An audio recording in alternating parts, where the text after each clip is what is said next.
There are probably two possible thoughts going through your head. One is, why the heck did this dude pay $300 to play Minecraft? And two is, well, I guess that's where we start. What's up guys, welcome back to another video. As you've probably noticed, this video is a little different than most of my other videos, but I think it's about time I mix up my content a bit. I mean, maybe getting banned on my main server is a sign that we need a change, but anyway, let's talk a little bit about the Logitech G303. This mouse is the successor of the Logitech G302.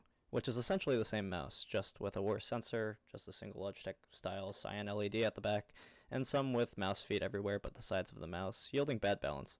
The G303 was amazing for its time. Amazing for claw grip with mostly flat sides, a nice aesthetic, the best sensor on the market, and by far the best clicks out of any mouse created.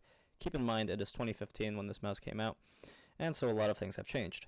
We've now gotten access to more interesting shapes, mice with better sensors, and lately mice with holes in them to bring down overall weight, giving players more and more control over their mouse. None of which would bring forth the demise of the G303 except for one mouse in particular, that is the Logitech G Pro Wired. Logitech released this mouse and I guess it took away a bunch of sales from the G303 because after some time, Logitech discontinued the G303. This was bad for multiple reasons. For one, current G303 users had no reliable way of getting their hands on another G303 if theirs broke, and two, the G Pro Wired should never have been considered a good replacement for the G303. The G Pro Wired was certainly less controversial because of its more basic shape, whereas the G303 had its love it or hate it diamond shape, but I would argue that the G303 was actually better. They had the same sensor, the G303 had better clicks, and the G303 at least had flat sides, making it easier to grip. The G Pro Wired is this oval shaped thing with bulbous sides, making it impossible to grip properly, at least for me, and seemingly for a lot of other people. There was still a market for the G303 that Logitech deemed to be insignificant enough,